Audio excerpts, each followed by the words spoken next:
Jasmine Washington's cheek stings as the flight attendant's hand leaves a mark. Passengers gasp. Her 3-month-old baby wails. "I told you people to stay in your place," the attendant hisses. Nobody knows the woman in first class watching is Alexis Bennett, wife of Skyline Airline CEO, conducting an undercover investigation. Before we dive into this shocking story, let me know where you're watching from. Hit that like button and subscribe to support stories that expose injustice. Can you believe what happened next changed airline policy forever? Dr. Jasmine Washington had been planning this trip for months. As a pediatrician at Chicago Memorial Hospital, she rarely took time off, but her mother's 70th birthday deserved a celebration. This would be 3-month-old Elijah's first flight, and Jasmine had meticulously prepared for every scenario. Pacifiers for takeoff and landing, Jasmine mumbled to herself, double-checking her carry-on bag.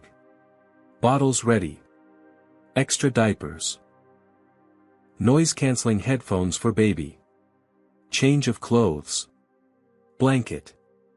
The mental checklist had become a ritual during the week before their flight from Atlanta to Chicago.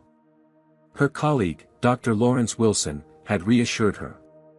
"You literally wrote the hospital's guide for new parents. If anyone can handle flying with an infant, it's you." Still, anxiety gnawed at her. Not about her abilities as a mother, Jasmine had confidence there, but about the experience itself. She'd heard too many stories from her black friends about the challenges of traveling with children.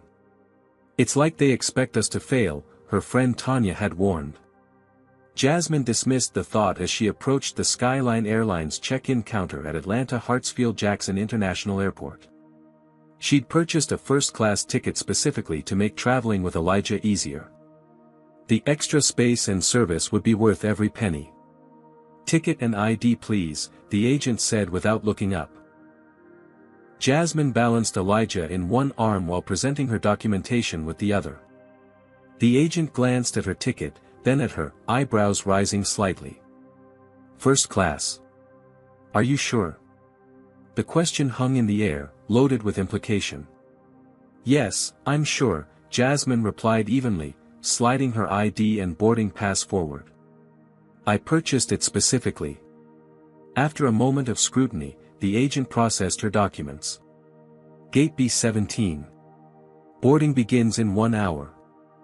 As Jasmine navigated toward security, she felt a tap on her shoulder. A TSA agent stood there, clipboard in hand. "Ma'am, you've been randomly selected for additional screening." Jasmine glanced around at the dozens of passengers streaming through. She was the only one being randomly selected. With Elijah beginning to fuss in his carrier, she followed the agent to a separate screening area, where her meticulously packed bags were emptied and swabbed for explosive residue. 20 minutes later, she rushed toward her gate, reboarding after the delay. The flight was already in pre-boarding, with elderly passengers and families with small children entering the jet bridge.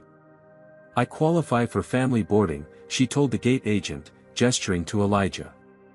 "We've already called that group," the agent replied without making eye contact. "You'll need to wait for your assigned group." Jasmine bit her tongue and waited for her group to be called. By the time she boarded, the overhead compartments near her seat were filled with the bags of later boarding passengers. Walking into the first-class cabin, she immediately felt the stares. An older white woman audibly clicked her tongue as Jasmine approached. A businessman in a navy suit didn't bother hiding his displeasure, sighing dramatically as she navigated past him. "Excuse me," a voice called sharply from behind. Jasmine turned to find a flight attendant, her name tag read Heather Miller. Eyeing her suspiciously. "This is the first-class cabin," Heather said, her voice dripping with condescension. "I know," Jasmine replied, handing over her boarding pass. "Seat 3A." Heather examined the boarding pass as if searching for a forgery. "Are you sure you're in the right section? Perhaps there's been a mistake." "There's no mistake," Jasmine replied, feeling her heart rate increase. Elijah, sensing her tension, began to squirm in his carrier. Heather reluctantly stepped aside, watching as Jasmine settled into her designated seat, her expression making it clear that she believed a mistake had indeed been made, not by the airline system, but by allowing someone like Jasmine into first class at all. The pre-flight announcements echoed through the cabin as Jasmine secured Elijah's carrier. Her diaper bag, barely fitting under the seat in front of her, contained everything she'd need during the flight, except easy access to the items inside. She'd need to change Elijah before takeoff. He was already showing signs of discomfort, his tiny legs kicking against the carrier. "Excuse me," Jasmine called gently as Heather passed by. "I need to change my baby before we take off. Is it alright if I use the bathroom now?" Heather barely paused. "We're in final boarding. Bathroom visits need to wait until we're in the air." Jasmine nodded, though her concern grew as Elijah's fussing intensified. Through the gap between seats, she watched an elderly white man from 2 rows ahead stand and make his way to the first-class lavatory. Heather not only failed to stop him but actually held the door open with a smile. "Perhaps I wasn't clear," Jasmine said when Heather returned. "My baby needs a diaper change urgently." "And as I said," Heather replied, voice sharp enough to turn heads, "bathroom access is restricted during boarding. It's a safety protocol." 3 seats ahead in the first-class cabin, a woman lowered her magazine slightly, observing the interaction with keen interest. Alexis Bennett had chosen her seat strategically, close enough to monitor but not so close as to draw attention. Her husband Michael, CEO of Skyline Airlines for just 6 months, remained unaware that his wife had been flying incognito on various Skyline routes for weeks. As a former civil rights attorney, Alexis had developed a sixth sense for discriminatory treatment.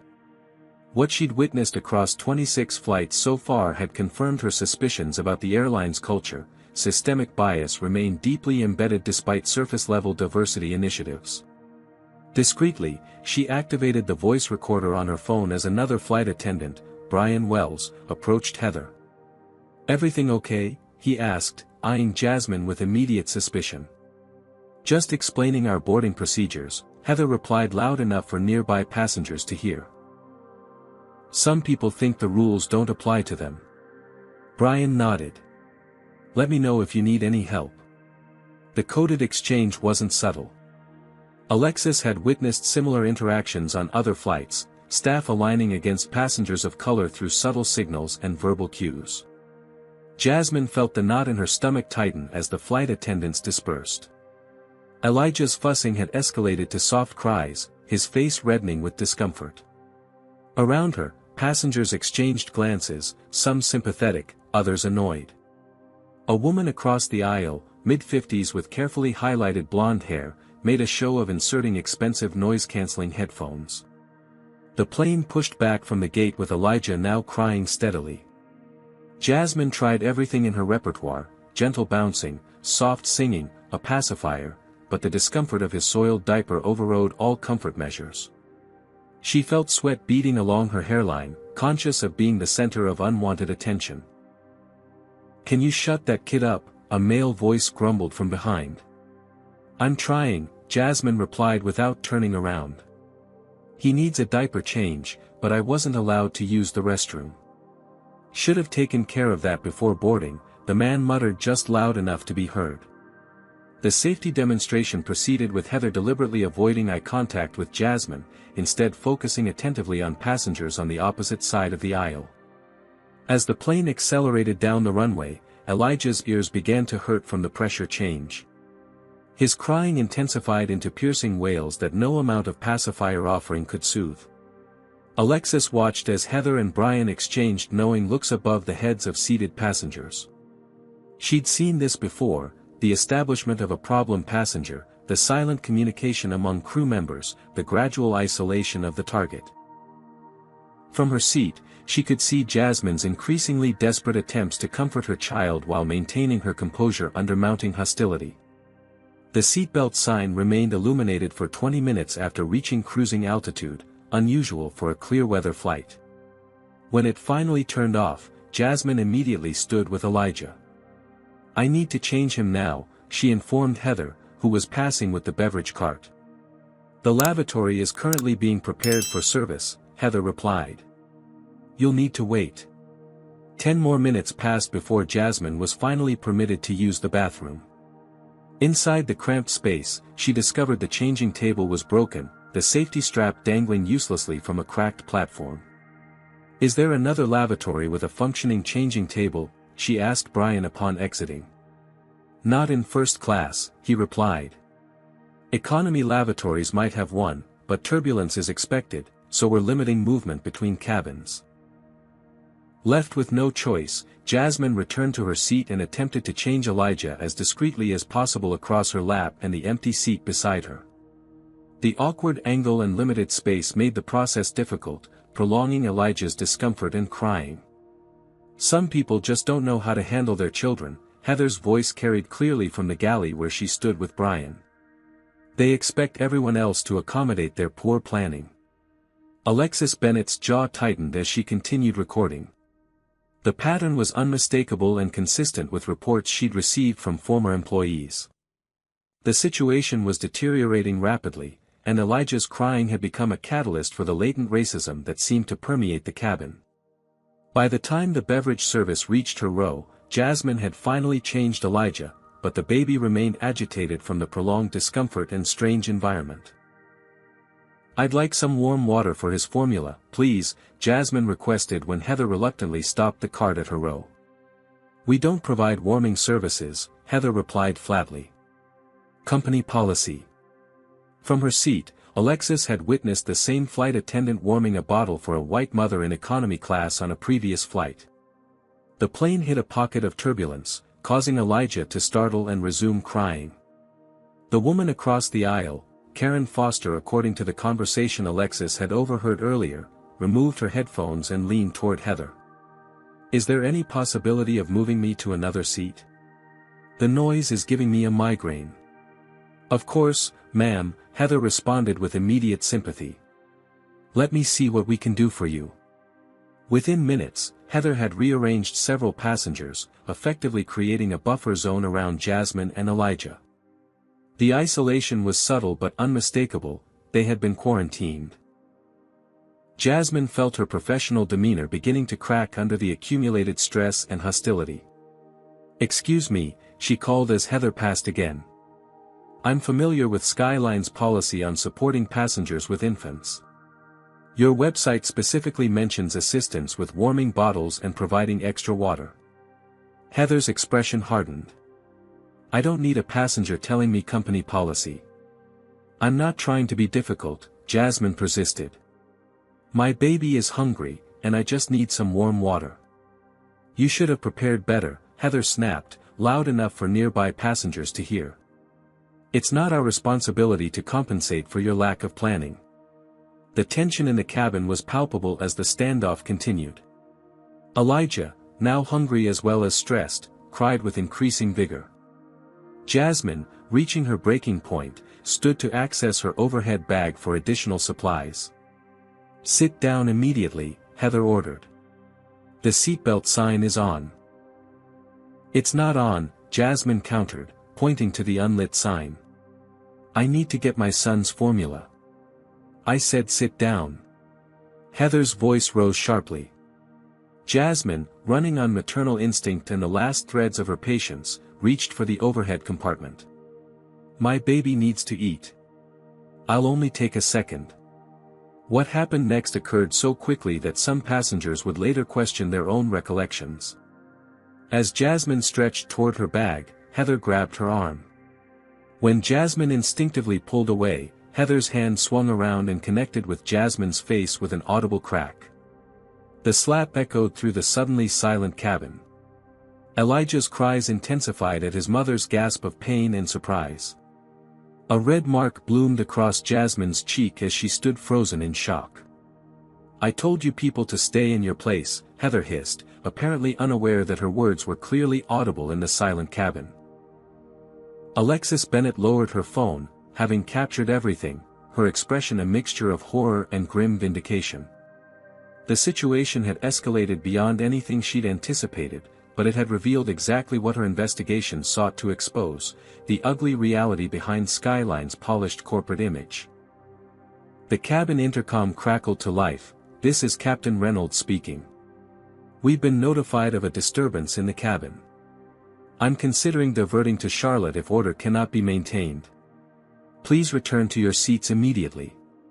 See what you've caused. Heather whispered harshly to Jasmine. You're disrupting this entire flight. Alexis Bennet stood from her seat, no longer content to remain an observer. Actually, Captain, she called loudly enough for her voice to carry to the front galley where the intercom was located. What's disrupting this flight is your crew member who just assaulted a passenger. Heads turned toward the elegantly dressed woman stepping into the aisle. Heather's expression flickered with uncertainty at this unexpected intervention from first class. Who are you? She demanded. Someone who witnessed everything, Alexis replied evenly. Including your comment about, you people, after you slapped this woman. The racial undertone of Heather's comment now hung explicitly in the air. Several passengers shifted uncomfortably, while others began murmuring among themselves. That's not what happened, Heather insisted, though less confidently. I have it recorded, Alexis countered, holding up her phone. As I suspect do several other passengers. Indeed, at least a dozen phones were visible throughout the cabin, their cameras trained on the unfolding scene. The cockpit door opened, and First Officer Nathan Taylor emerged. Unlike the captain who remained at the controls, Nathan was younger, his expression concerned rather than confrontational as he assessed the situation. What's going on? He asked, addressing the cabin generally rather than any specific person. Before Heather could speak, Jasmine stepped forward, Elijah clutched protectively against her chest. Your flight attendant denied me basic services because of my race, verbally degraded me in front of other passengers, and then physically assaulted me when I attempted to get formula for my hungry baby. Nathan's eyes widened slightly. That's a serious accusation. One supported by multiple witnesses and recordings, Alexis added, stepping closer. Several passengers nodded in agreement. She's exaggerating, Heather insisted. The passenger was disruptive and aggressive. I was maintaining order. By slapping her. Alexis challenged. Is that Skyline Airlines protocol for maintaining order? Karen Foster, who had earlier complained about Elijah's crying, unexpectedly spoke up.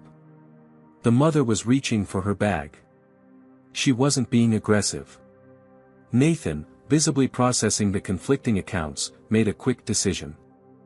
I need to speak with both parties separately and review any footage before reporting to the captain. Do you need to see my recording now?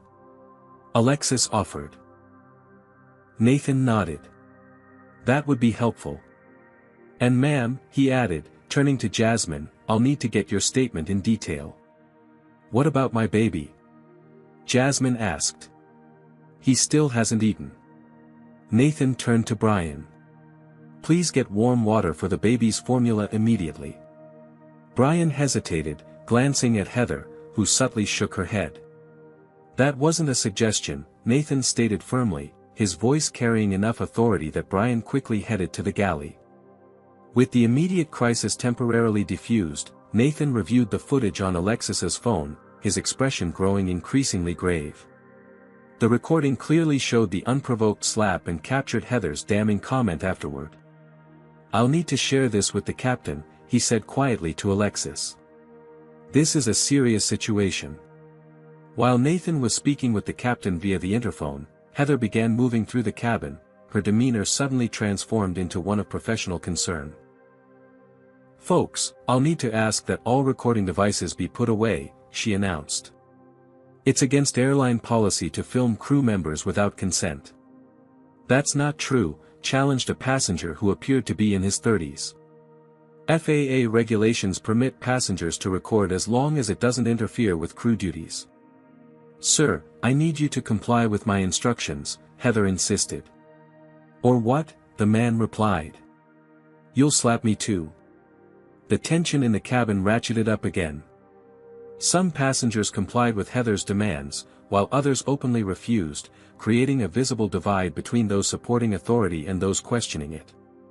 In the midst of this standoff, Alexis Bennet slipped into the forward lavatory and locked the door.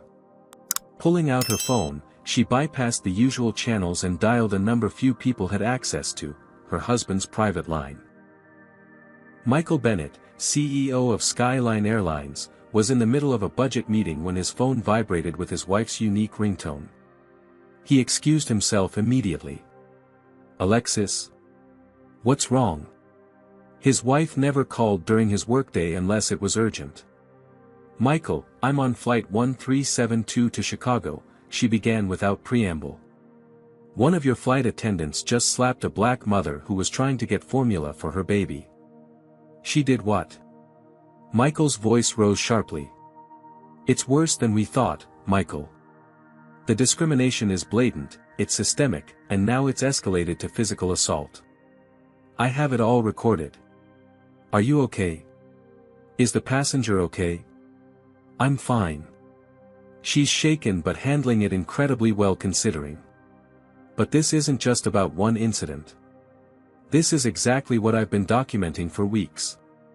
The culture is toxic, and it's happening across the system." Michael was already pulling up the flight details on his computer. "The plane is still 3 hours out from Chicago. I'll have a response team meet it at the gate. And Alexis. Yes. Be careful. Don't put yourself at risk." "Too late for that," she replied grimly. "I've already identified myself as a witness. I haven't revealed my connection to you yet, but I will if necessary." After ending the call, Alexis returned to find the cabin still in disarray. Nathan was attempting to restore order while simultaneously taking statements from witnesses. Heather had retreated to the galley, where she appeared to be in intense conversation with Brian and another flight attendant. Jasmine sat feeding Elijah, who had finally calmed with a full stomach, but her hands trembled slightly and the red mark on her cheek had begun to darken. The isolation around her remained. Passengers on either side had been moved, creating a buffer that felt more like quarantine than protection. Alexis made a decision. Approaching Jasmine's row, she took the empty seat beside her. "I'm sorry this happened to you," she said simply. Jasmine glanced up, wariness evident in her expression. "Thank you for speaking up. Most people don't." "This shouldn't have happened in the first place," Alexis replied. "And it's not the first time something like this has occurred on this airline." "I'm not surprised," Jasmine said quietly, stroking Elijah's cheek as he drank. "Just disappointed. I prepared for everything except being assaulted for trying to feed my baby." As they spoke, the atmosphere in the cabin had divided further. Some passengers were openly supportive of Jasmine, offering water or assistance. Others deliberately avoided eye contact or whispered among themselves, occasionally shooting glances that made their allegiance to Heather clear. "They're going to try to make this your fault," Alexis warned in a low voice. "When we land, there will likely be law enforcement waiting. They'll try to frame this as you being disruptive." "I'm a doctor," Jasmine replied. "I understand how systems protect themselves. I just never expected to be on this side of it." The flight continued toward Chicago, the normal routine of service disrupted by the simmering tension. Nathan had taken over primary service for Jasmine's section, while Heather remained conspicuously absent. The division in the cabin reflected the larger societal fractures that had been exposed by a single moment of unvarnished racism, a slap that would soon reverberate far beyond the confines of Flight 1372. The final approach into Chicago O'Hare brought no relief from the tension that permeated the cabin. As the plane touched down with a slight bounce, passengers immediately reached for phones that had been in airplane mode, and within moments, the first social media posts about the incident were being uploaded. "Ladies and gentlemen, please remain seated with your seatbelts fastened until we reach the gate and the captain has turned off the seatbelt sign," Brian announced, his voice notably lacking the usual warmth of arrival greetings. Jasmine cradled a sleeping Elijah, exhaustion etched across her features. The confrontation had drained her, but she maintained her composure, aware that the ordeal was far from over. "Look," Alexis said quietly, showing her phone screen to Jasmine. Outside the windows, they could see 2 police vehicles positioned near their arrival gate, lights flashing. "They're not here to help me, are they?" Jasmine asked, though her tone suggested she already knew the answer. That depends on how the airline has characterized the incident, Alexis replied. As the aircraft door opened, Captain Reynolds made an unexpected announcement. Ladies and gentlemen, due to an incident during our flight, we've been asked to hold all passengers for questioning by airport authorities. Please remain in your seats. Murmurs of discontent spread through the cabin. Several passengers had connections to make, and others protested being detained for something they hadn't been involved in. 2 uniformed Chicago police officers boarded, followed by an airline representative in a sharp Skyline uniform. The representative conferred briefly with Captain Reynolds and Heather before all eyes turned toward Jasmine's seat. Ms. Washington, one officer called. We need you to come with us, please. Jasmine's heart raced, but she stood with dignity, Elijah secure in his carrier. Am I being detained? Or arrested? We just need to take your statement about the disturbance, the officer replied, his hand resting casually near his weapon, a detail not lost on the watching passengers. The disturbance, Jasmine repeated carefully, where I was assaulted by your employee. She directed this question to the airline representative. Before he could respond, Alexis Bennett stood. Officers, I believe you're approaching the wrong person. The individual who committed assault is standing right there. She pointed directly at Heather, who blanched visibly. Ma'am, please stay out of this, the second officer advised. I'm afraid I can't do that, Alexis replied, her voice carrying throughout the cabin. My name is Alexis Bennett. My husband is Michael Bennett, CEO of Skyline Airlines. The revelation landed like a thunderclap. Heather's face drained of color entirely, while the airline representative fumbled with his tablet, clearly blindsided. Mrs. Bennett, he stammered. We weren't aware you were on this flight. Clearly, Alexis replied dryly. I've been conducting an undercover assessment of our service culture for the past 3 months. What I witnessed today was not only a violation of company policy but a criminal assault motivated by racial bias. The dynamic in the cabin shifted instantly. The officers, now uncertain about who they should be questioning, looked to the airline representative for guidance, but he appeared equally lost. At Skyline headquarters in Dallas, Michael Bennett sat in the Emergency Operations Center, watching the situation unfold through the airport's security cameras.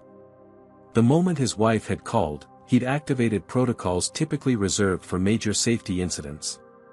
Get me a direct line to CPD's airport commander, he instructed his security chief. And prepare the corporate jet. I want our chief diversity officer and legal counsel in Chicago within 2 hours. On the aircraft, the confusion had created an opening. Several passengers approached the officers, phones extended to show their recordings of the incident. I have the whole thing on video, offered a college-aged woman. The flight attendant definitely hit her first. She also made racial comments, added another passenger. Called them, you people, right after slapping her. The officers, faced with multiple witnesses and video evidence contradicting whatever report had prompted their presence, shifted their approach. We'll need statements from everyone involved, the senior officer announced. Including you, he added, turning to Heather. I was just following procedure, Heather insisted, her confidence faltering. She was being disruptive. That's not what the videos show, Alexis countered. She turned to the airline representative. Thomas, I suggest you contact headquarters immediately. This situation requires our emergency response protocol. The representative, Thomas, appeared startled at being addressed by name by the CEO's wife. Yes, Mrs. Bennett. Right away. As he stepped aside to make the call, Alexis approached the officers. I understand you have a job to do, but I want to be clear, Dr. Washington is the victim here, not the perpetrator. She and her baby have been traumatized enough without being treated like criminals. Dr. Washington, one officer questioned, looking back at Jasmine with reassessment in his eyes. Yes, she's a pediatrician, Alexis confirmed. who was simply trying to feed her hungry baby when she was denied assistance, verbally abused, and physically assaulted. The revelation of Jasmine's profession seemed to further shift the officer's perception. The subtle but unmistakable influence of social status on law enforcement response was not lost on the watching passengers. As the situation on the plane continued to evolve, videos of the incident were spreading rapidly across social media. Hashtag Skyline Slap was trending within hours, along with hashtag Flying While Black. News vans were already assembling outside O'Hare's terminals, alerted by passengers texting from the plane. Jasmine, finally allowed to disembark with the other passengers, found herself in a small conference room near the gate, Elijah fussing after being woken by the commotion. The police took her statement, their tone notably more respectful than their initial approach on the aircraft. "Do you wish to press charges against the flight attendant?" they asked after recording her account. Jasmine hesitated. Will it make a difference? Or will this just be another incident swept under the corporate rug? "I can't promise anything about corporate response," the officer admitted. "But assault is assault, regardless of where it happens." As Jasmine considered her options, her phone began lighting up with notifications. The videos had found her social media accounts, and interview requests from major networks were pouring in. The incident was rapidly escalating beyond a private dispute into a public referendum on race, corporate responsibility, and the persistent inequality in everyday American life. In another room, Alexis Bennett was on a video call with her husband, who looked grave as she recounted the events in detail. "This goes beyond one bad employee, Michael," she explained. "In 3 months of flying, I've documented systematic discrimination against passengers of color across 27 flights. It's embedded in the culture." "I suspected as much when we took over," Michael replied. "But I had no idea it was this blatant. It's why I started this project," Alexis reminded him. "After what happened to my father on that flight last year, I knew his experience wasn't unique." The memory hung between them.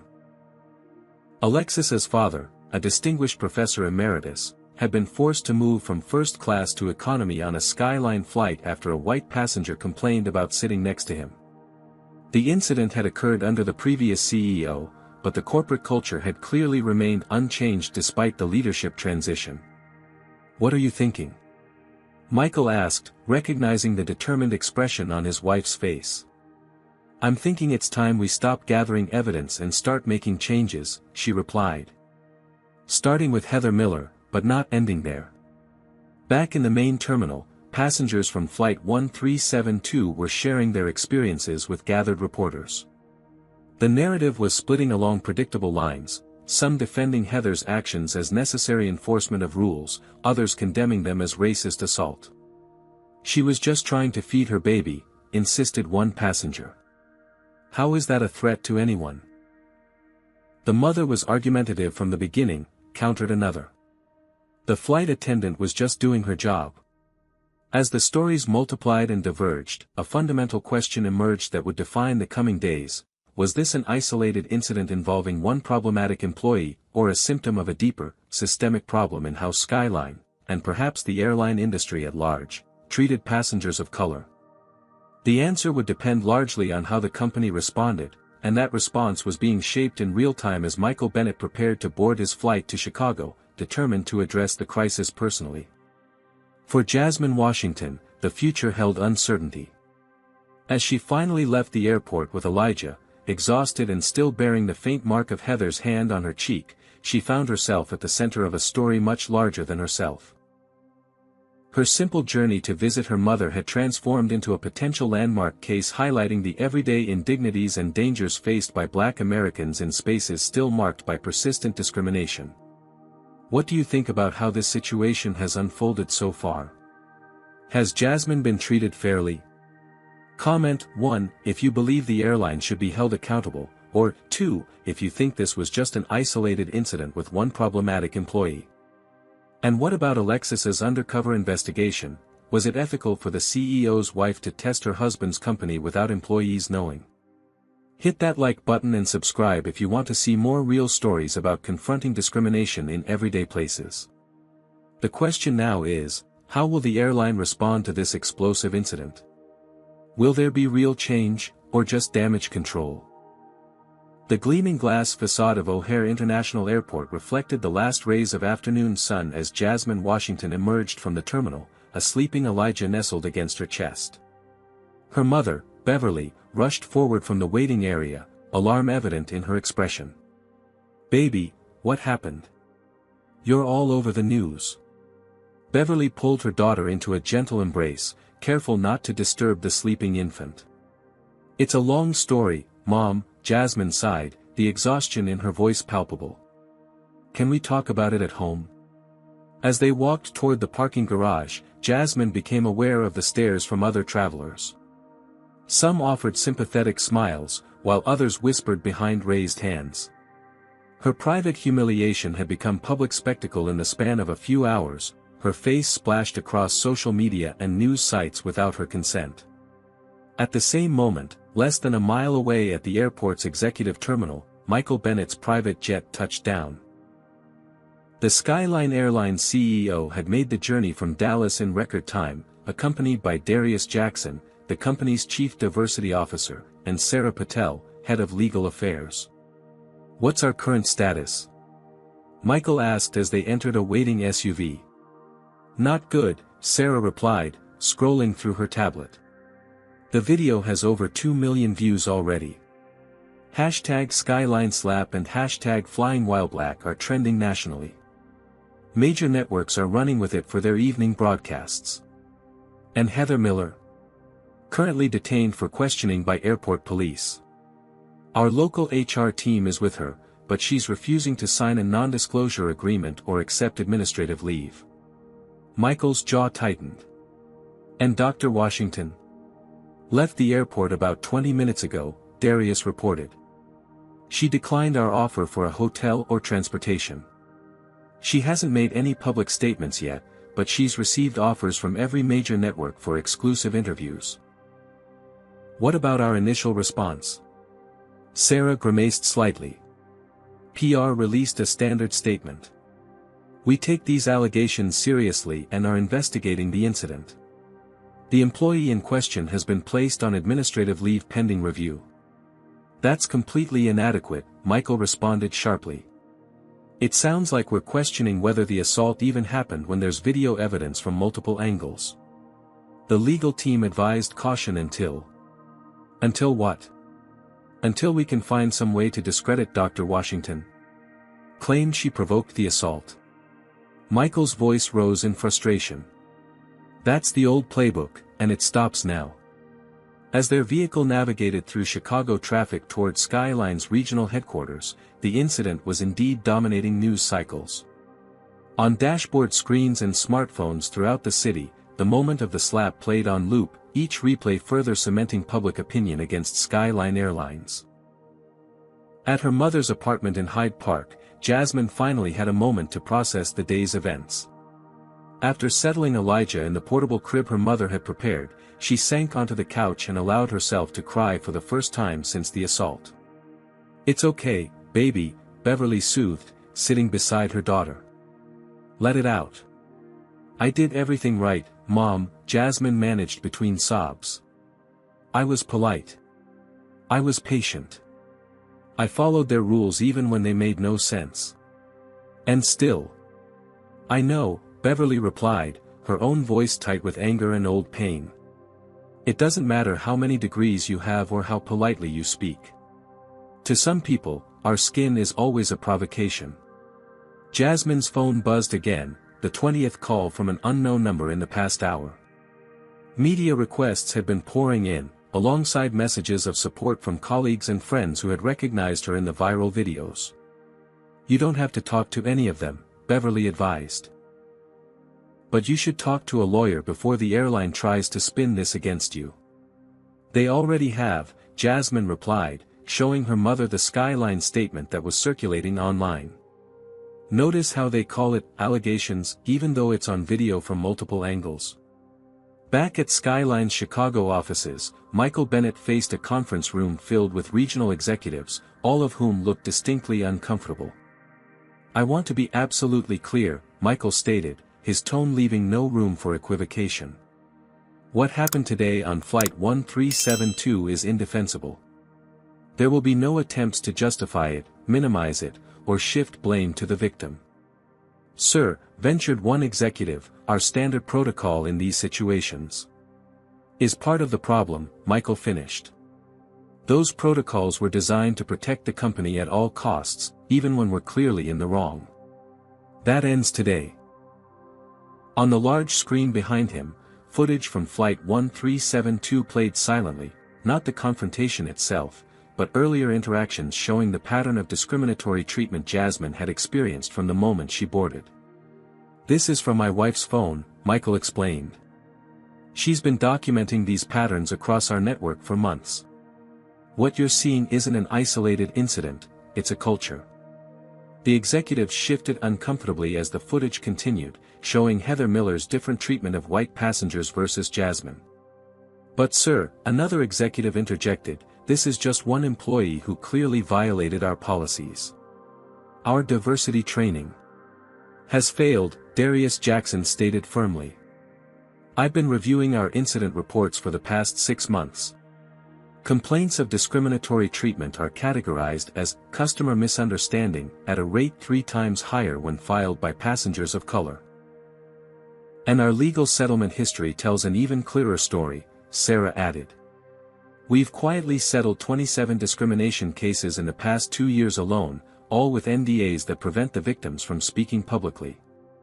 This revelation drew surprised looks from some of the executives. Information had been deliberately siloed to prevent a comprehensive understanding of the problem's scope. The question isn't whether we have a systemic issue, Michael concluded. The data makes that undeniable. The question is what we're going to do about it. As the meeting continued, Heather Miller sat in a small office several floors below, facing her own moment of reckoning. The local HR director had just informed her that she was being terminated, effective immediately. This isn't fair, Heather protested. I was following procedures for disruptive passengers. Ms. Miller, we've reviewed multiple videos of the incident, the HR director replied wearily. At no point was Dr. Washington disruptive. You denied her basic services, isolated her from other passengers, and then physically assaulted her while using language with clear racial connotations. She was reaching for the overhead bin during service. The service cart was nowhere near her row, and the seatbelt sign was off. Multiple witnesses have confirmed this. Heather's expression hardened. So I'm the scapegoat. One mistake in 15 years of service, and I'm thrown under the bus. This wasn't your first incident, Ms. Miller, the HR director countered, sliding a folder across the desk. Your file contains 8 previous complaints of discriminatory treatment toward passengers of color. Each was investigated and dismissed under the previous administration. Those passengers were being difficult. They didn't understand our procedures. Or perhaps you applied those procedures differently based on who you were serving. The HR director stood, signaling the end of the discussion. Your personal belongings will be collected from your locker and sent to your home address. You are no longer permitted on Skyline property or flights. As Heather was escorted from the building, her termination was just the beginning of Skyline's response. Upstairs, Michael Bennett was approving a new official statement to replace the inadequate initial response. Skyline Airlines acknowledges and takes full responsibility for the inexcusable treatment of Dr. Jasmine Washington and her infant son on today's Flight 1372. The physical assault and discriminatory treatment she experienced represent a complete failure of our service standards and human decency. The employee involved has been terminated, but we recognize that this incident reflects broader cultural issues within our organization that we are committed to addressing. We have reached out to Dr. Washington directly to offer our unreserved apology and to make appropriate amends. This incident will serve as a catalyst for comprehensive reform of our training, policies, and accountability systems. The statement marked a departure from the typical corporate playbook of denial and deflection, but whether it would be enough to address the growing crisis remained to be seen. That evening, as Jasmine finally checked social media after putting Elijah to bed, she found her inbox flooded with messages. Among them was an email from Michael Bennett himself, requesting a private meeting to apologize in person and discuss how Skyline could make amends. More surprisingly, there was also a message from Alexis Bennett, offering to share what her investigation had uncovered about systemic discrimination within the airline. "They're in full damage control," Beverly commented when Jasmine showed her the emails. "They'll offer you money to keep quiet and sign an NDA." "Probably," Jasmine agreed. "But something about these messages feels different. Especially from Mrs. Bennett." Before she could elaborate, her phone rang with a call from Dr. Lawrence Wilson, her colleague from Atlanta. "Jasmine, are you okay? I just saw the news." "I'm hanging in there," she replied, grateful for a friendly voice. "Listen, there's something you should know," Lawrence continued, his tone shifting to one of urgency. "You're not alone. The same flight attendant, Heather Miller, did something similar to my sister last year. She filed a complaint but nothing ever came of it." "Did she physically assault your sister?"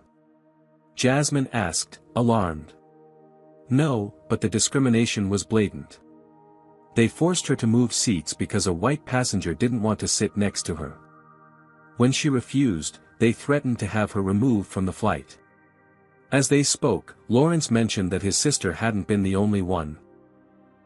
He knew of at least 3 other black medical professionals who had experienced discriminatory treatment on Skyline flights. After ending the call, Jasmine sat in thoughtful silence.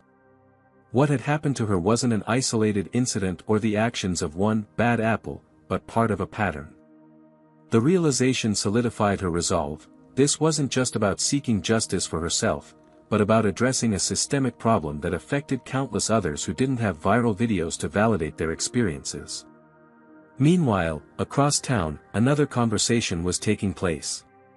Heather Miller sat in a bar with Brian Wells, the flight attendant who had backed her story on the plane.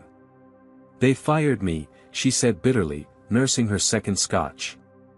15 years of service, and they throw me under the bus at the first sign of trouble." "It's not right," Brian agreed. "You were just doing your job. And now I'm trending on Twitter as the racist flight attendant." She lowered her voice. "Jefferson Airways called me this afternoon. They're interested in bringing me on once this blows over. Said they appreciate flight attendants who maintain order." The competing narratives were taking shape. On one side, a story about racial discrimination and corporate accountability. On the other, a tale of embattled airline employees facing increasingly difficult passengers and politically correct overreaction. As night fell over Chicago, the incident on Flight 1372 had transcended a simple dispute between passenger and flight attendant. It had become a mirror reflecting America's ongoing struggle with racial bias in everyday interactions, a struggle that would now play out in corporate boardrooms, on social media, and potentially in courtrooms. For Skyline Airlines, the coming days would determine whether this crisis would become a catalyst for meaningful change or another corporate scandal temporarily managed before returning to business as usual. For Jasmine Washington, the path forward was equally uncertain. As she finally drifted into exhausted sleep, the red mark on her cheek still faintly visible, the question remained, would justice be served, or would her experience join the long list of indignities endured, documented, and ultimately forgotten? The morning sun streamed through the floor-to-ceiling windows of Skyline Airline's Chicago conference room, illuminating the tense faces of the assembled executives. It was barely 7 a.m., but Michael Bennett had called an emergency leadership meeting that couldn't wait. "Before we begin," Michael announced, standing at the head of the long mahogany table, "I want to introduce someone most of you haven't met in her professional capacity." All eyes turned to Alexis Bennett, who until now had been quietly observing from the corner of the room. She approached the table with the confident stride of someone accustomed to commanding courtrooms. "This is my wife, Alexis," Michael continued. "But more relevant to this meeting, she's also a former civil rights attorney who has spent the last 3 months conducting an undercover assessment of our airline's culture and practices." A ripple of surprise moved through the room. Gerald Hoffman, the airline's longtime operations director, leaned forward with narrowed eyes. "You authorized corporate espionage on your own airline," he asked incredulously. It wasn't espionage, Gerald, Alexis responded calmly. It was an independent cultural assessment conducted with my husband's knowledge. And the findings are deeply troubling. She connected her laptop to the conference room's projection system. The screen filled with a meticulous spreadsheet documenting dates, flight numbers, crew members, and incidents. Over the past 94 days, I've traveled on 43 Skyline flights across domestic and international routes. I've systematically documented 117 incidents of differential treatment based on passengers' perceived race or ethnicity. The data was damning in its precision. Alexis had recorded everything from subtle discrepancies in service to outright discriminatory practices. The spreadsheet included timestamps, employee names, and brief descriptions of each incident.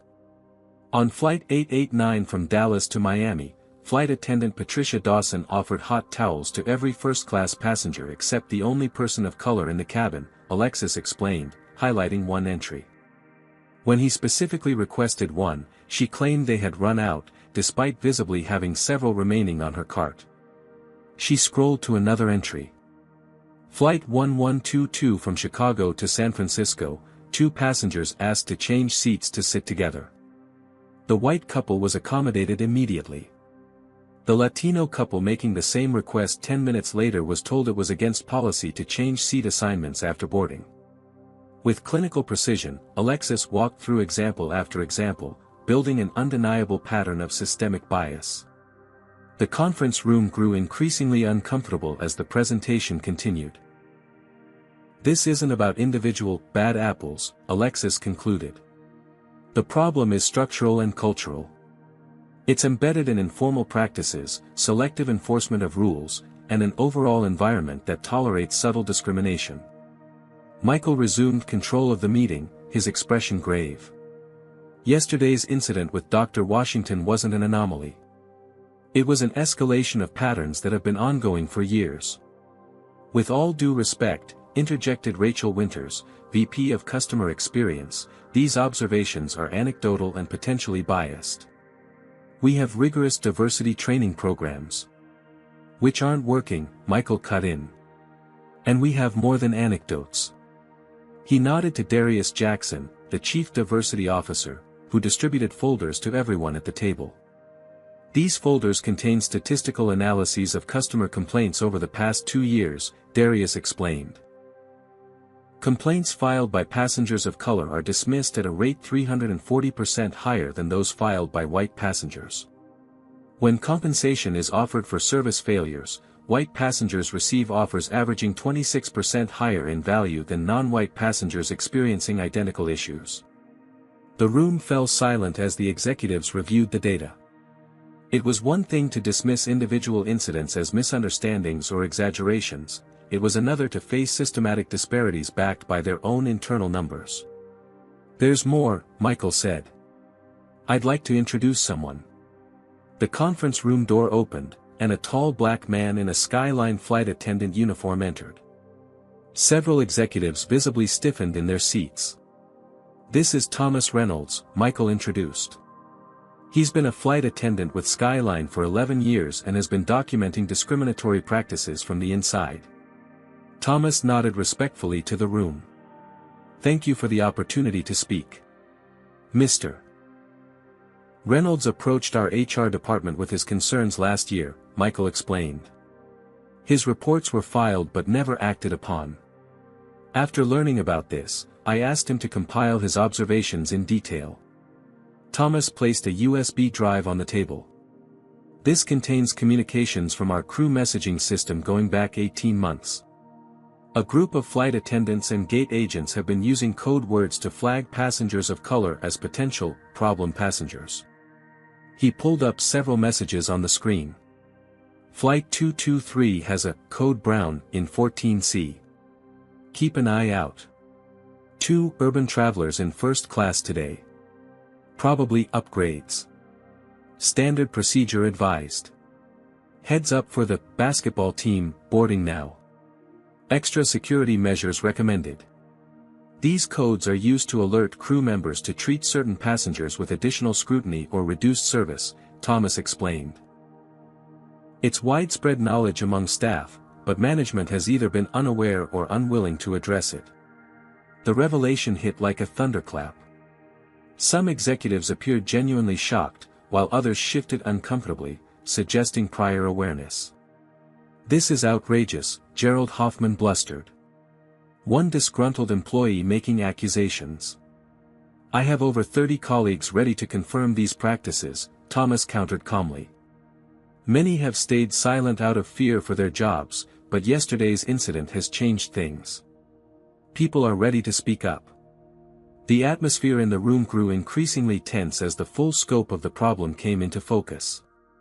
This wasn't just about one slap that happened to be caught on camera, it was about a pervasive culture that had been allowed to fester unchecked for years.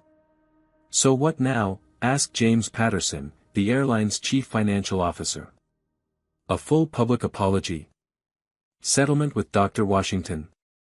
Mandatory retraining?" "All of those things," Michael confirmed.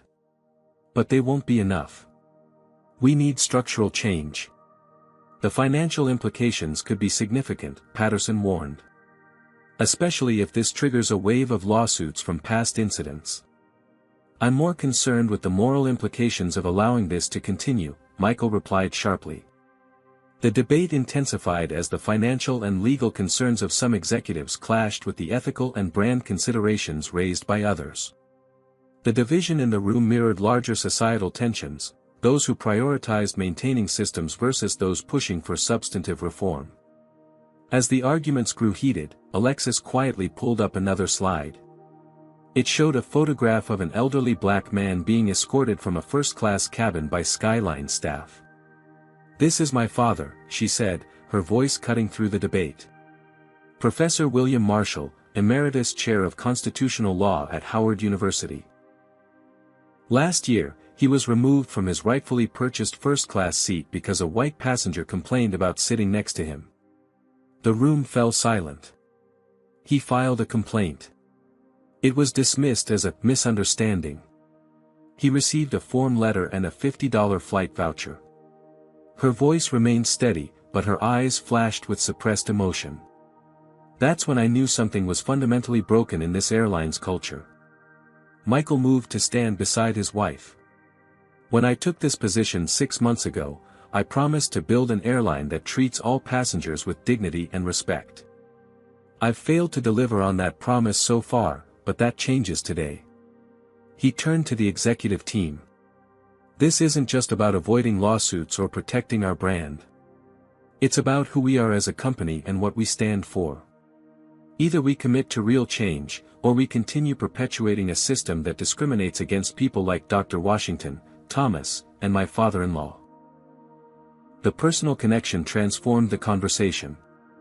What had been abstract corporate risks suddenly had a human face, one connected to their CEO. "What exactly are you proposing?" asked Rachel Winters, her tone notably more receptive than before. Michael outlined a comprehensive plan, an independent audit of all policies and procedures, transparent reporting of passenger complaint outcomes by demographic categories, mandatory anti-bias training with regular testing and accountability measures, new anonymous reporting systems for employees to flag discriminatory behavior, and a complete overhaul of performance metrics to include equitable treatment as a core evaluation criterion. And most importantly, he concluded, we need to change our approach to incidents like what happened to Dr. Washington. No more defensive posturing or victim blaming. When we're wrong, we acknowledge it, apologize sincerely, make amends, and fix the underlying issues. As the meeting continued, the debate shifted from whether change was needed to how it should be implemented. The corporate inertia that had protected discriminatory practices for years began to give way to a new direction. Not everyone was on board. Gerald Hoffman pulled Michael aside during a short break. "You're overcorrecting," he warned in a low voice. "Our core customers in premium cabins are predominantly white business travelers. If they perceive we're prioritizing political correctness over their comfort. If comfort means allowing some passengers to be treated as second-class citizens, then we need to redefine comfort," Michael replied firmly. "And I reject the premise that our white passengers want or expect discriminatory treatment of others. We're not giving anyone special treatment, we're ensuring equal treatment for everyone. Across town, Jasmine Washington was facing her own difficult decision. Her phone had been ringing constantly since dawn. Calls from media outlets, attorneys specializing in civil rights cases, and even several passenger advocacy groups. "You need to strike while the iron is hot," urged Beverly, her mother. "Once the news cycle moves on, they'll try to sweep this under the rug." "I know," Jasmine sighed, bouncing Elijah gently as he fussed. "But I don't want to be just another viral moment. If I'm going to speak out, it needs to create real change." Her phone buzzed with a text from Alexis Bennett, "Meeting with executive team now. They need to hear your experience directly. Would you be willing to meet with Michael and me today?" Jasmine stared at the message, weighing her options. On one hand, meeting privately with the airline executives could be seen as accepting a behind-closed-doors resolution. On the other hand, it might be an opportunity to advocate for systemic changes that would help others. As she contemplated her response, Lawrence Wilson called again. "Jasmine, something's happening. More people are coming forward with stories about Skyline. There's talk of a class action suit forming. Attorneys are looking for people who've experienced discrimination on their flights." The pieces were aligning for a potentially historic confrontation between a major airline and those it had marginalized. The incident on Flight 1372 had cracked open a door that many had tried to keep shut, revealing patterns of discrimination that could no longer be dismissed as isolated incidents. Back in the Skyline conference room, the emergency meeting continued well into the afternoon.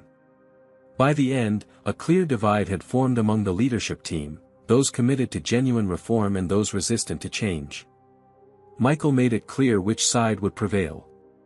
"We have a choice," he told them as the meeting concluded. "We can lead the industry in addressing these issues, or we can be dragged into change through lawsuits, boycotts, and regulatory intervention. I prefer to lead." As executives filed out, Thomas Reynolds approached Michael and Alexis. "Thank you," he said simply. "Many of us had given up hope that things would ever change." "This is just the beginning," Michael replied. "The hard work starts now." Indeed, as the sun set over Chicago that evening, both Skyline Airlines and Jasmine Washington stood at crossroads that would define not only their futures but potentially reshape policies across an entire industry. The slap that had been heard around the internet was about to reverberate even further, challenging long-established patterns of who receives dignity and respect in American society, and who does not. By the following morning, #SkylineSlap had evolved from trending topic to full-blown cultural phenomenon. Video clips of the incident played on repeat across morning shows, each broadcast adding layers of commentary and context. Cable news panels debated everything from airline customer service standards to the broader implications for race relations in America. In her mother's apartment, Jasmine sat on the edge of the bed, staring at her phone in disbelief. Overnight, her social media followers had ballooned from a few hundred colleagues and friends to over 50,000 strangers.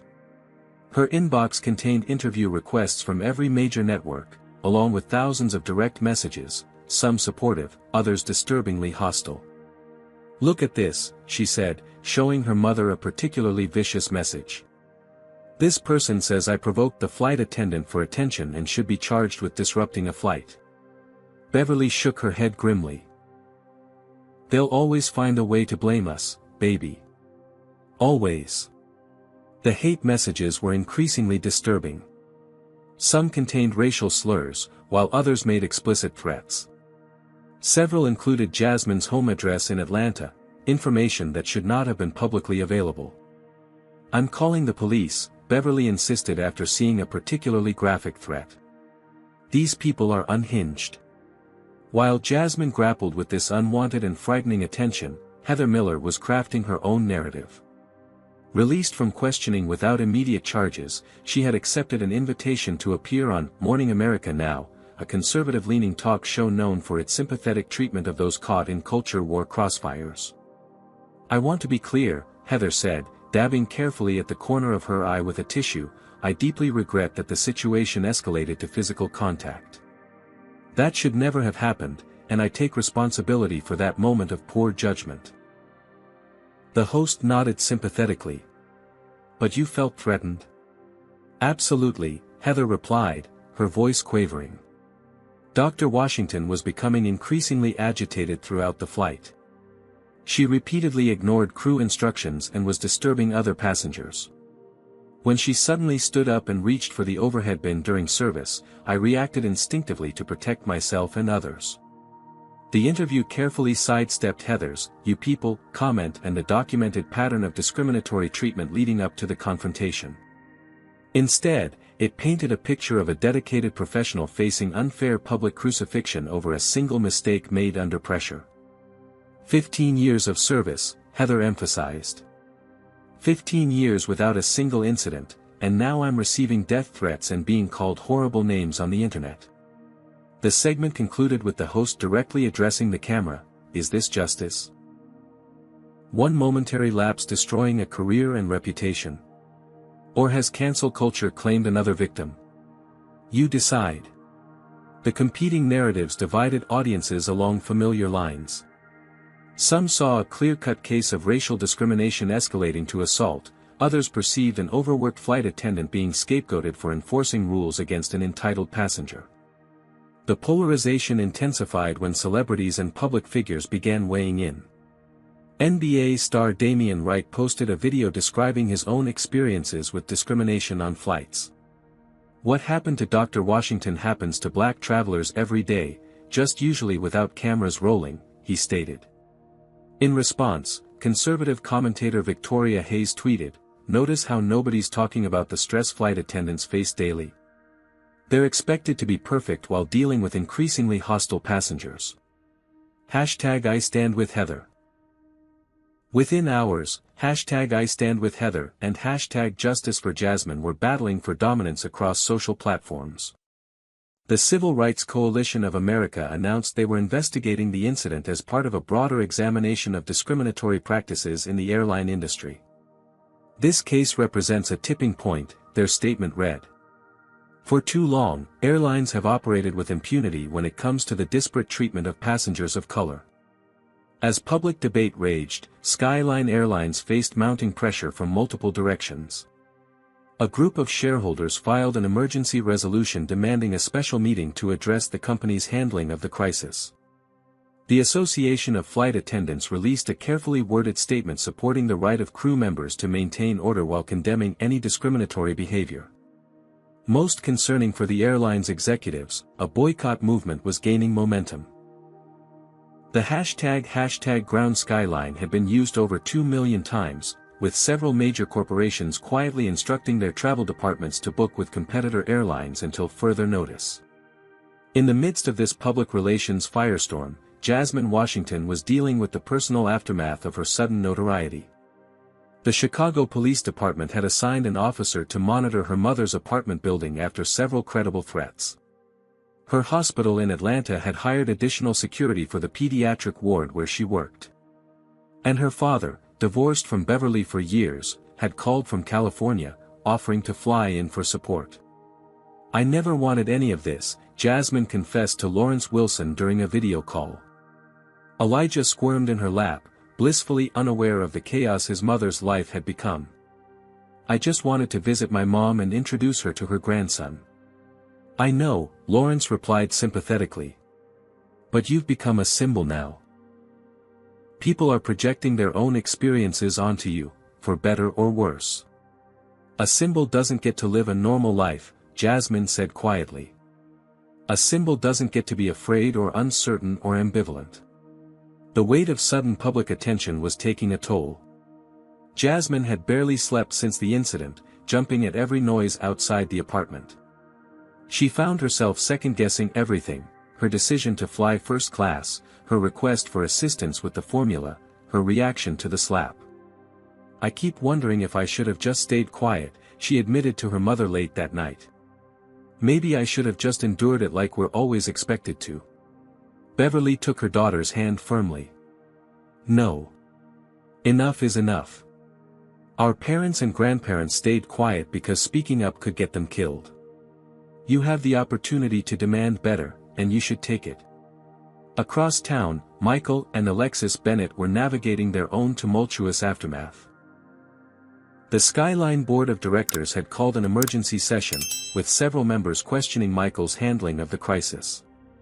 "You've exposed the company to enormous liability," argued Roland Vaughn, a board member representing the airline's largest institutional investor. "By acknowledging systemic issues rather than treating this as an isolated incident, you've potentially validated hundreds of future lawsuits." "I'm more concerned with fixing the problem than hiding it," Michael countered. "And frankly, if there are hundreds of valid discrimination claims against us, we deserve those lawsuits." The board meeting stretched into the night, with faction lines clearly drawn. The old guard advocated for damage control and minimal admission of fault. The reformers, now including several previously neutral members moved by the evidence Alexis had presented, pushed for transformative change. By morning, news had leaked that Skyline stock had dropped 11%. A market response that threatened to sway the board toward a more conservative approach. Meanwhile, Heather Miller's professional exile proved short-lived. Jefferson Airways, a regional carrier known for its bare-bones service model, announced her hiring with a press release emphasizing their support for hardworking flight attendants who prioritize safety and order. The move prompted immediate backlash, with #BoycottJefferson quickly gaining traction. But it also signaled something troubling. The incident was evolving from a specific case of discrimination into another battle in America's seemingly endless culture wars. For Jasmine, the abstractions of political debate offered no comfort as she faced very concrete challenges. Her planned week-long visit to Chicago had already stretched to 10 days, with no clear end in sight. Returning to Atlanta meant facing crowds of reporters and potentially hostile strangers who had seen her face on their screens. Staying in Chicago meant extending her absence from work and keeping Elijah away from his familiar environment. "Dr. Washington?" A tentative voice called as Jasmine exited her mother's apartment building to get some fresh air, a police officer walking respectfully several paces behind her. She turned to find a young woman, perhaps college-aged, shifting nervously from foot to foot. "Yes." Jasmine responded cautiously. "I just wanted to say thank you," the young woman said. "I'm a nursing student, and seeing you stand up for yourself, it meant a lot to me. My mom always told me we have to be twice as good to get half as much, and watching how composed you stayed through all this." She trailed off, emotion evident in her voice. The unexpected moment of connection pierced through Jasmine's exhaustion and fear. This was the flip side of becoming a symbol, the possibility that her experience might somehow make a difference for others. That evening, as Jasmine was preparing Elijah for bed, her phone buzzed with an email notification. Opening it, she found a message from Alexis Bennett. "Dr. Washington. I hope this finds you and your son well despite the difficult circumstances. While my husband's team works on an official response and resolution, I'm reaching out personally. What happened to you was inexcusable, and as someone who witnessed it firsthand, I want to offer my full support in whatever way would be most helpful. I've completed a 3-month investigation into discriminatory practices at Skyline, uncovering patterns that validate and contextualize your experience. If you're interested, I would value the opportunity to share these findings with you privately, before any public disclosure. This isn't about damage control. It's about honesty and accountability. Your voice deserves to be centered in any resolution process. If you're willing, Michael and I would appreciate meeting with you at a time and location of your choosing. With respect and solidarity. Alexis Bennett." Jasmine read the email twice, then forwarded it to the civil rights attorney she had reluctantly agreed to consult with earlier that day. The lawyer's response came within minutes. This could be significant. The CEO's wife as a whistleblower changes the dynamics considerably. I recommend meeting, but not alone. As Jasmine contemplated this unexpected development, her phone buzzed again, a text from Lawrence Wilson. "Call me ASAP. Class action lawsuit against Skyline is forming. Already 24 plaintiffs with documented incidents. Attorneys want to know if you'll be the lead plaintiff. The personal and the political, the individual and the systemic, these lines were blurring for Jasmine as her private humiliation transformed into a potential catalyst for structural change. The question was no longer whether she would speak up, but how, when, and to what end. That night, as Chicago slept, Jasmine made her decision. She would meet with Michael and Alexis Bennett, but not as a victim seeking redress, as an advocate demanding accountability and reform. Her individual experience had opened a door, but what mattered now was ensuring that door remained open for others who had been silenced for too long. The private dining room at the Chicago Lakeview Hotel offered both discretion and neutral territory. Jasmine Washington arrived 15 minutes early, accompanied by Elijah and her newly retained attorney, Maya Rodriguez, a veteran civil rights litigator. She had chosen this setting deliberately, public enough to feel safe, private enough for candid conversation. At precisely noon, Michael and Alexis Bennett entered, flanked by a single assistant who quickly departed after ensuring the room was secure. The power couple of Skyline Airlines presented a united front, dressed in understated business attire that projected both authority and approachability. "Dr. Washington," Michael began, extending his hand. "Thank you for agreeing to meet." Jasmine accepted the handshake with a firm grip. "Mr. Bennett." "Mrs. Bennett." Alexis stepped forward. "Please, call me Alexis. And this must be Elijah." The baby, strapped to Jasmine's chest in a carrier, regarded the strangers with wide, curious eyes. "Before we begin," Jasmine said as they settled into their seats, "I want to be clear about something. I'm not here for a settlement offer or to be convinced to stay quiet." Michael nodded. "That's not why we asked to meet. We're here because what happened to you represents a systemic failure within our company, one that we're committed to addressing transparently and comprehensively." "I've heard corporate promises before," Maya interjected. "They tend to evaporate once the PR crisis passes." "That's a fair concern," Alexis acknowledged. She placed a thick folder on the table. "Which is why I want to share my complete findings with you, unredacted and without corporate filtering." For the next hour, Alexis walked Jasmine and Maya through the extensive documentation she had compiled over her 3-month investigation. The evidence was meticulous and damning. Statistical analyses showing racial disparities in service recovery, internal communications revealing coded language used to identify passengers of color, and dozens of testimonials from both passengers and employees who had witnessed or experienced discrimination firsthand. "This isn't just about one flight attendant or one incident," Alexis explained, turning to a particularly troubling page of data. "Our analysis shows that black passengers are 3 times more likely to be reported for non-compliance with crew instructions than white passengers. They're 5 times more likely to be denied upgrades despite having equivalent status. And complaints filed by passengers of color are dismissed at a rate nearly 4 times higher than those filed by white passengers." Jasmine absorbed the information with growing disquiet. What had happened to her wasn't an aberration, it was a predictable outcome of entrenched patterns. "Why are you showing us this?" Maya asked directly. "These documents could be devastating in a lawsuit against your company." Michael leaned forward. "Because we can't fix what we don't acknowledge. And because Dr. Washington deserves to make informed decisions about how she proceeds." "What exactly are you proposing?" Jasmine asked, gently rocking Elijah who had begun to fuss. "First, an unequivocal public apology acknowledging the incident and the broader context," Michael replied. "Not a carefully worded corporate statement, but a genuine acknowledgement of harm done.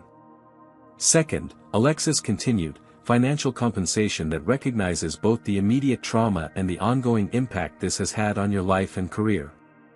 No NDA, no confidentiality clause." Maya's eyebrows rose slightly. The absence of a non-disclosure requirement was unusual and significant. "And third," Michael concluded, "we want to establish an independent passenger advocacy board with real power to implement policy changes and hold management accountable.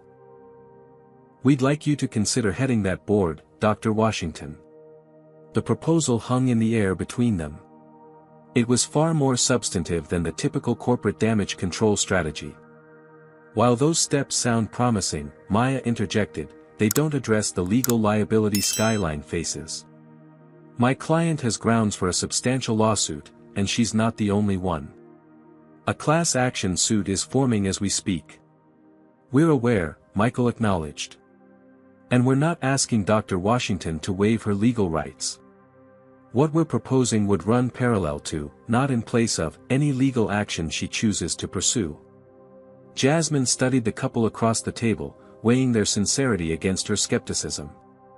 Why does this matter so much to you personally? Beyond the obvious PR disaster. Alexis and Michael exchanged a glance, a wordless communication between longtime partners. Alexis spoke first. My father was humiliated on a Skyline flight last year. Forced to move from first class because a white passenger complained about sitting next to him.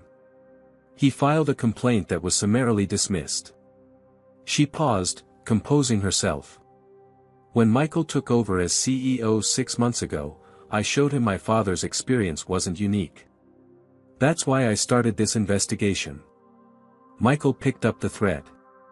Before taking this position, I ran a regional airline where we prided ourselves on equitable treatment. I genuinely believed the airline industry's diversity problems were overblown.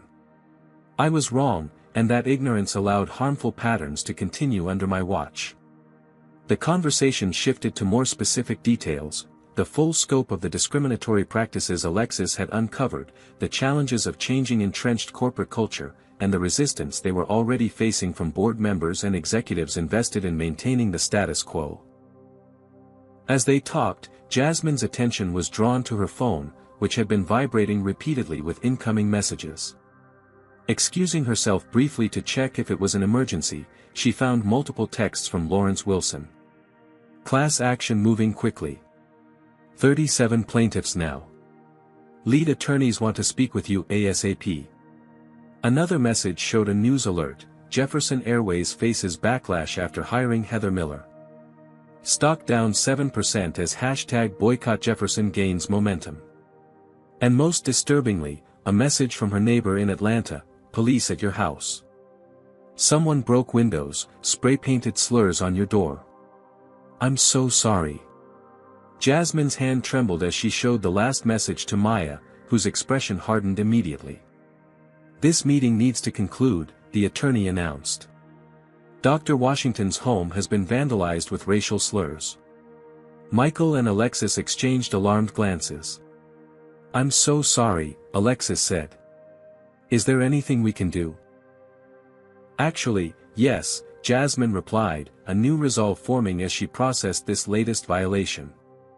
I want to go public with everything you've shown us today. Jasmine, Maya cautioned, strategically. This isn't just about me anymore, Jasmine interrupted. People are being harmed by silence. If Skyline truly wants to change, it starts with transparency. Michael nodded slowly. I agree. The board won't like it, but I believe it's the right approach. They quickly formulated a plan, a joint press conference the following day where Skyline would publicly acknowledge the systematic discrimination Alexis had documented while announcing concrete steps to address it. Jasmine would share her experience, contextualizing it within the broader pattern of discrimination rather than as an isolated incident. As they prepared to leave, Jasmine had one more question. What happened to Heather Miller? Beyond her termination? She's been hired by Jefferson Airways, Michael replied grimly. But there may be more serious consequences. The Chicago DA's office is reviewing the case for potential assault charges.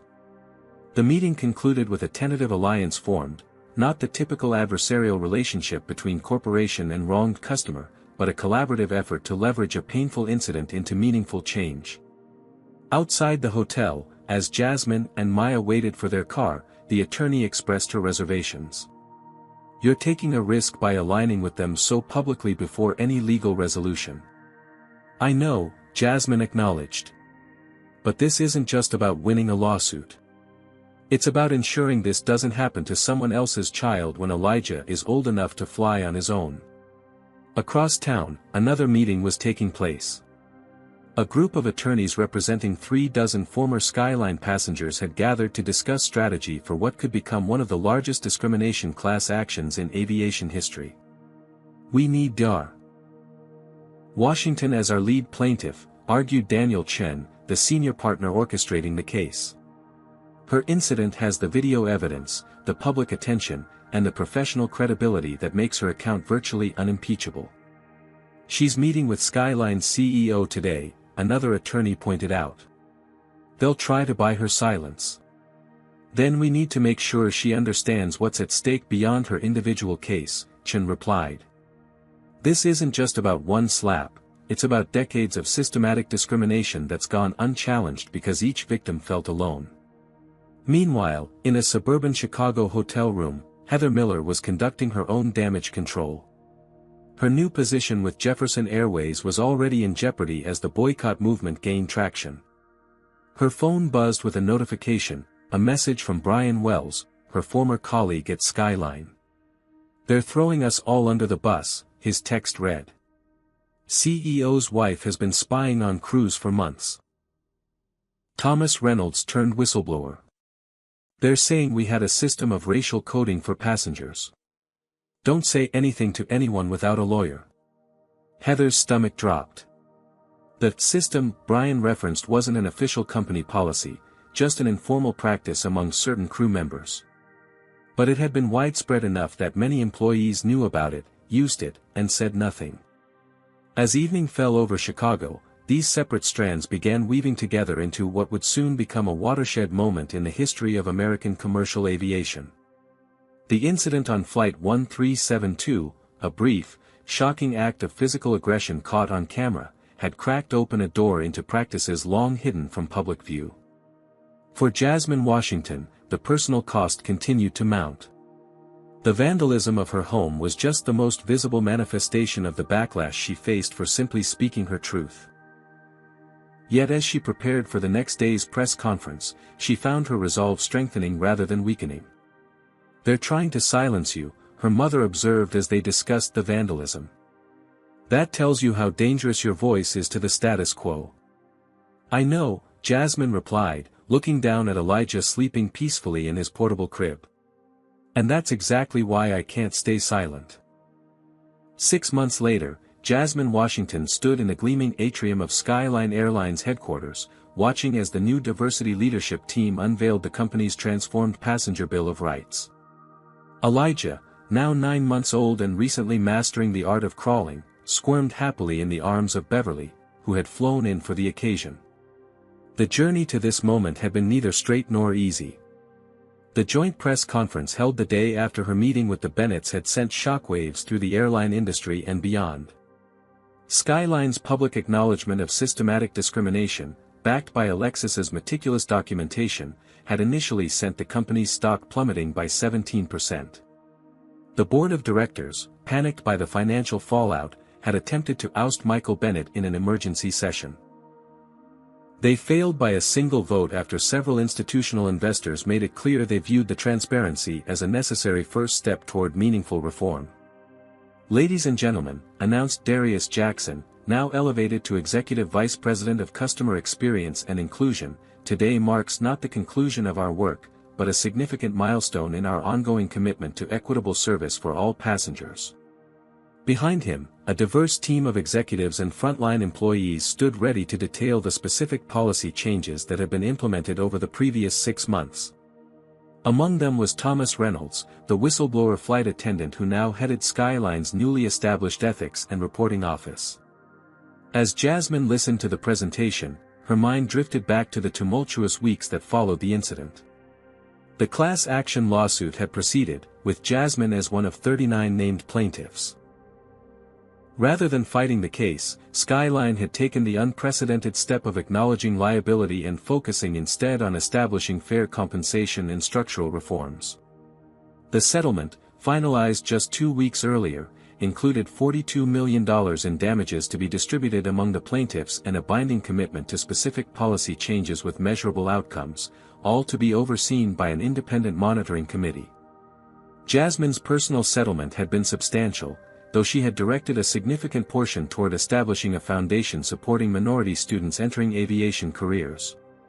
The financial security it provided allowed her to reduce her clinical hours and devote time to her role as chair of Skyline's Passenger Experience Advisory Board.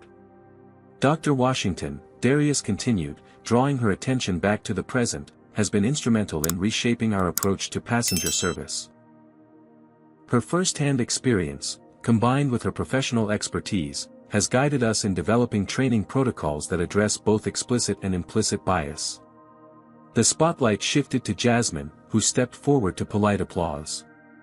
6 months ago, such public attention would have made her deeply uncomfortable. Now, she had grown accustomed to speaking her truth before cameras and crowds. "Thank you, Darius," she began. "When I boarded Flight 13726 6 months ago, I was simply a mother traveling with her child. I never intended to become the face of a movement for change in the airline industry. But what happened to me that day, and the discovery that it reflected patterns experienced by countless other passengers of color, demanded a response beyond individual redress." She outlined the changes implemented across Skyline's operations: mandatory anti-bias training for all staff, led by experts rather than perfunctory online modules. New hiring practices designed to increase diversity at all levels, quarterly audits of passenger complaints analyzed by demographic categories, mystery shoppers from diverse backgrounds regularly assessing service consistency, and perhaps most significantly, a fundamental shift in how the airline responded to allegations of discriminatory treatment. No longer will passengers who report discrimination be treated as the problem, Jasmine explained. Instead of defensive denial, Skyline has committed to listening, investigating thoroughly, and addressing root causes. The changes were already showing measurable results. Passenger complaints related to discriminatory treatment had initially increased as people felt empowered to report incidents, but the severity and frequency of such incidents had begun to decline significantly as the new training and accountability systems took effect. This work is not complete, Jasmine concluded. Transforming an entrenched culture takes time, vigilance, and ongoing commitment. But the progress we've seen demonstrates that meaningful change is possible when companies have the courage to acknowledge problems rather than hide them. As she stepped back, Alexis Bennett took the podium. No longer operating undercover, she had become a powerful advocate for reform, leveraging her legal background and insider knowledge to push for industry-wide standards. Skyline's journey toward equity shouldn't be unique, she asserted.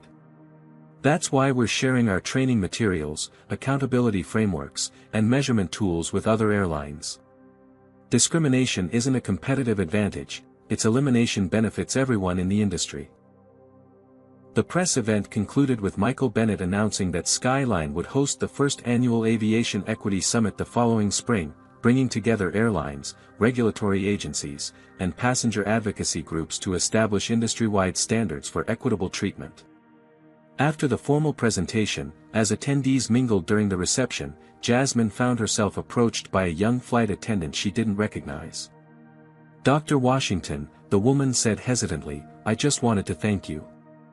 I've been with Skyline for 3 years, and I've seen things that made me uncomfortable but felt powerless to change. What you did, it's changed the whole atmosphere.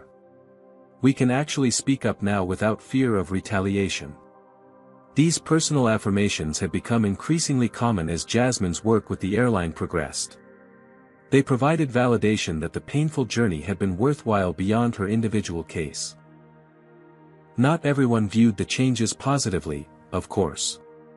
A vocal minority of passengers and industry commentators had decried what they characterized as political correctness overriding safety and efficiency. Several executives who opposed the reforms had departed for competitors, and a small but steady stream of social media criticism continued to target both Jasmine and Skyline. Most troublingly, Heather Miller had become something of a cause célèbre in certain circles, portrayed as a victim of cancel culture rather than the perpetrator of assault. Though Jefferson Airways had ultimately rescinded their job offer amid the public backlash, Miller had found a platform on the conservative speaking circuit, sharing her side of the story to sympathetic audiences. The criminal case against her had concluded with a plea agreement, assault charges reduced to disorderly conduct, resulting in probation and community service rather than jail time. The outcome was disappointing but not surprising given the justice system's uneven response to such incidents. After the press event, Jasmine, Beverly, and Elijah returned to Jasmine's new Chicago apartment. Her decision to relocate from Atlanta had been difficult but necessary after repeated harassment made her previous home untenable. The move had also facilitated her work with Skyline while allowing her to continue practicing pediatric medicine part-time at Chicago Children's Hospital. "You've accomplished so much," Beverly remarked as they settled in the living room. "Your father called this morning, by the way. Said he saw you on the morning news and couldn't be prouder." Jasmine smiled, the complicated relationship with her father somewhat improved by recent events. It's strange to think about how differently things might have gone if there hadn't been videos, or if Alexis hadn't been on that flight. "Or if you'd stayed quiet afterward," Beverly added pointedly. "Never underestimate how many people tried to silence you, and how important it was that you refused." That evening, after Beverly had returned to her own home and Elijah was asleep, Jasmine received an unexpected call from Lawrence Wilson back in Atlanta. "Have you seen the news?" he asked without preamble. "Which news?" "United Skies just announced a comprehensive review of their service policies, explicitly citing Skyline's reforms as a model. And American West is following suit. It's creating a domino effect across the industry." Jasmine felt a wave of vindication. The changes weren't limited to one airline but spreading through competitive pressure and increased public awareness. "There's something else," Lawrence continued. "Remember how Heather kept insisting she was just following procedures? Turns out she wasn't entirely wrong, just selectively applying them." A group of former Skyline trainers have come forward saying they were instructed to teach different service standards for different types of passengers, using coded language to avoid explicit discrimination claims. Who gave those instructions? That's the interesting part. They trace back to directives from the previous CEO, the one Michael Bennett replaced. There's talk of potential securities fraud investigations because the company was hiding discrimination liabilities from shareholders. The conversation reinforced what Jasmine had learned throughout this journey: individual incidents of discrimination rarely exist in isolation but typically reflect systemic issues embedded in organizational cultures and practices. The following morning brought the ultimate test of Skyline's transformed approach. Jasmine had booked tickets for herself and Elijah on a Skyline flight to visit friends in Boston, their first time flying with the airline since the incident. As they approached the check-in counter, Jasmine felt a flutter of anxiety. Despite all the work she'd done with the company, despite all the policy changes and training improvements, the memory of that humiliating slap remained vivid. "Good morning, Dr. Washington," greeted the agent, recognizing her immediately. "We're honored to have you flying with us today." The boarding process proceeded smoothly, with staff treating her with the same professional courtesy extended to other passengers, neither the excessive deference that would signal special treatment nor the subtle hostility she had experienced before. As they settled into their first-class seats, a flight attendant approached with a genuine smile. "Welcome aboard, Dr. Washington. Is there anything you or your son need before we take off?" The simple question, asked with authentic concern rather than obligatory formality, represented everything Jasmine had been working toward. Not preferential treatment, but equal dignity and respect for all passengers regardless of their appearance or background. When the plane landed in Boston without incident, Jasmine felt a weight lift that she hadn't fully acknowledged was still there. The system hadn't just changed on paper, it had changed in practice. As she disembarked with Elijah, she passed a diverse group of flight attendants in the galley, including several people of color in leadership positions that had been predominantly white 6 months earlier. "Thank you for flying with us, Dr. Washington," one called warmly. "We hope to see you again soon." Walking through Boston Logan Airport, Jasmine reflected on how a moment of trauma had catalyzed a movement for change. Her individual experience, painful as it was, had created an opening to address long-standing patterns that had affected countless other travelers whose stories went untold and unaddressed. The work wasn't finished. Discrimination didn't disappear through policy changes alone, and vigilance would be required to prevent backsliding once public attention inevitably moved on to other issues. But in forcing acknowledgement of problems long denied or minimized, in creating systems of accountability where none had existed before, something fundamental had shifted in an industry that touched millions of lives daily. For Jasmine Washington, doctor, mother, and now reluctant activist, the journey had transformed not only an airline but her understanding of her own voice and power. The slap that was meant to put her in her place had instead created ripples of change extending far beyond that moment of humiliation, reminding her and others that staying silent in the face of injustice was no longer an option they could accept. As Elijah babbled happily in his stroller, pointing at the planes visible through the terminal windows, Jasmine smiled at the thought that his future travels might unfold in a world marginally more just and equitable than the one she had encountered that fateful day on Flight 1372. What do you think about this story? Has it changed how you view discrimination in everyday places like airlines? Comment below with your thoughts or similar experiences. If you found this story impactful, please hit the like button and subscribe for more real stories about confronting injustice. Should companies wait for incidents to go viral before making changes, or should they proactively address discrimination? Share this video if you believe these conversations need to reach more people. Thank you for listening, and remember, speaking up might be difficult, but it's often the first step toward meaningful change. The story of Jasmine Washington reveals powerful truths about confronting discrimination in modern America. When systems of prejudice go unchallenged, they become normalized and invisible to those who don't experience them directly. It often takes a shocking incident, captured on camera, to expose what marginalized people face daily. Individual courage matters profoundly. By refusing to stay silent despite threats and harassment, Jasmine transformed her personal trauma into structural change that benefits countless others. Her story demonstrates how documented evidence and professional credibility can break through denial when wielded persistently. Real change requires both external pressure and internal champions willing to risk their positions. The Bennett's willingness to acknowledge problems rather than hide them proved crucial, showing how accountability starts with transparency, not defensiveness. Perhaps most importantly, this story illustrates that discrimination isn't about bad apples, but systems that enable them. When organizations create cultures of silence and plausible deniability around bias, they guarantee its continuation. True transformation demands examining patterns, policies, and power structures, not just removing individual offenders. What moments in your own life have you witnessed discrimination and stayed silent? Would you have had the courage to speak up like Jasmine did? Leave your thoughts in the comments below. If this story resonated with you, please hit that like button and subscribe for more powerful stories about everyday heroes standing against injustice.